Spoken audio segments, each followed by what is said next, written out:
নারীরা যদি ফেসটা ঢেকে রাখে এটা নারীদের জন্য নিরাপদ, অধিকতর তাকওয়ার পরিচয়। এই সৌন্দর্যটা যাতে অন্য কোনো পরপুরুষ না দেখে, এই সৌন্দর্যটা রাস্তাঘাটে কোনো পরপুরুষ দেখলে এটা তার জন্য ক্ষতির কারণ হয়ে দাঁড়াবে। এই জন্য নারীরা পর্দার ক্ষেত্রে মুখমণ্ডল ঢেকে রাখা এটা অধিকতর তাকওয়ার পরিচয় এবং এটা জরুরি, এবং নারীদের জন্য এটা সবচেয়ে বেটার, এবং নারীদের জন্য এটা সবচেয়ে নিরাপদ। আজকের সমাজে মহিলারা অনেক ভাগে বিভক্ত। এক ভাগ মহিলা হচ্ছে যারা একেবারেই বেপর্দায় চলেন, ওনারা পর্দার ধার ধারে না, পর্দা যে ওনার লাইফে একটা গুরুত্বপূর্ণ বিষয় এটা ওনারা মনেই করে না। এই হচ্ছে এক ভাগ মহিলা। আর আরেক ভাগ মহিলা হচ্ছে যারা পর্দা করে চলার চেষ্টা করেন, তবে পরিপূর্ণভাবে ওনারা অভ্যস্ত নয়।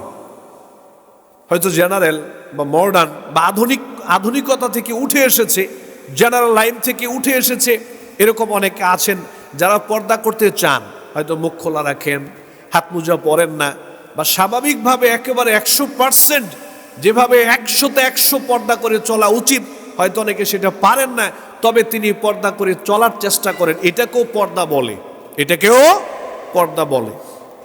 আর আরেকটা পর্দা হচ্ছে যেটা একেবারে আমি বলি টোটালি কমপ্লিট পরিপূর্ণ পর্দা। সেটা কোনটা?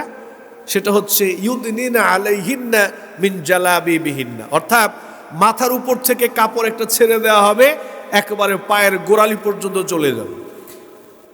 লম্বা জিলবাব যেটাকে বলা হয়, যেটা নারীদের সৌন্দর্যকে ঢেকে রাখবে, যেটা নারীদের সৌন্দর্য মণ্ডিতকে প্রকাশ হতে দিবে না, এরকম লম্বা জিলবাব নারীরা ব্যবহার করবেন। এখন সেক্ষেত্রে কি মুখ খোলা রেখে আমি চলতে পারবো কিনা? এক্ষেত্রে একটা দলিল আমি সামনে নিয়ে আসতে চাই। ইফকের একটা ঘটনা আছে আয়েশা রাদিয়াল্লাহু তাআলা আনহার। ওই সময় পর্দার বিধান নাজিল হয় নাই, সফরে ছিলেন।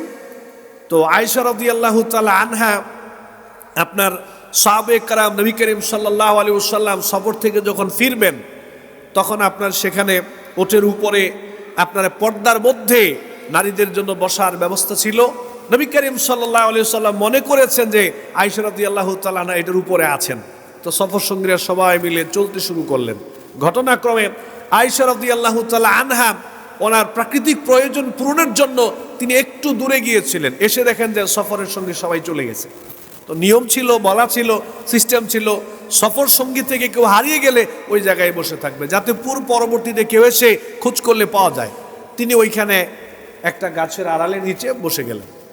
তো পিছনে আবার সফর সঙ্গীদের মধ্যে লোক রাখা হতো, যে কোনো লোক রয়ে গেল কিনা, সফরের কিছু সম্পদ রয়ে গেল কিনা, এগুলো চেক করে আসার ওনার দায়িত্ব ছিল।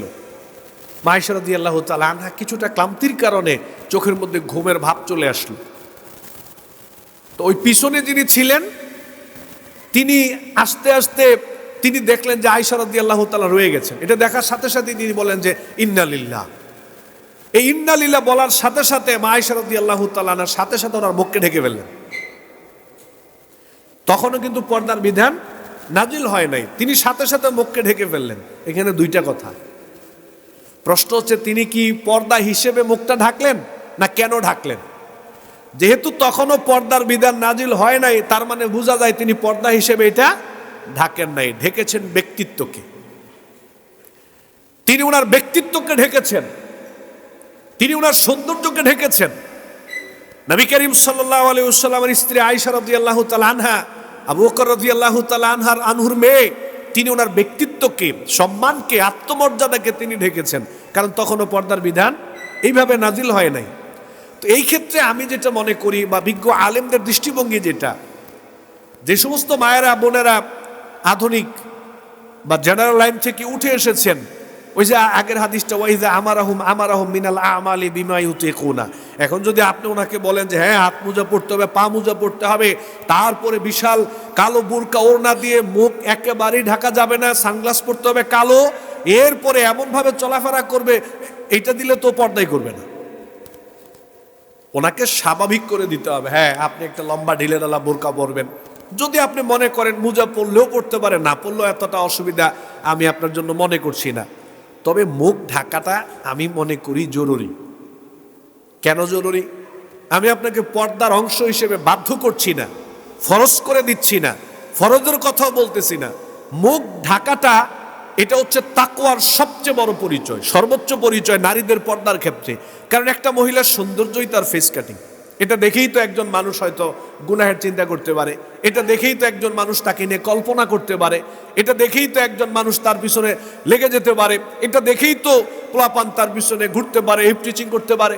এই জন্য এই সৌন্দর্যটা ঢেকে রাখলে নারী নিরাপদ থাকবে। নারীরা যদি ফেসটা ঢেকে রাখে, এটা নারীদের জন্য নিরাপদ, অধিকতর তাকওয়ার পরিচয়। এই সৌন্দর্যটা যাতে অন্য কোনো পরপুরুষ না দেখে, এই সৌন্দর্যটা রাস্তাঘাটে কোনো পরপুরুষ দেখলে এটা তার জন্য ক্ষতির কারণ হয়ে দাঁড়াবে। এই জন্য নারীরা পর্দার ক্ষেত্রে মুখমণ্ডল ঢেকে রাখা এটা অধিকতর তাকওয়ার পরিচয়, এবং এটা জরুরি, এবং নারীদের জন্য এটা সবচেয়ে বেটার, এবং নারীদের জন্য এটা সবচেয়ে নিরাপদ।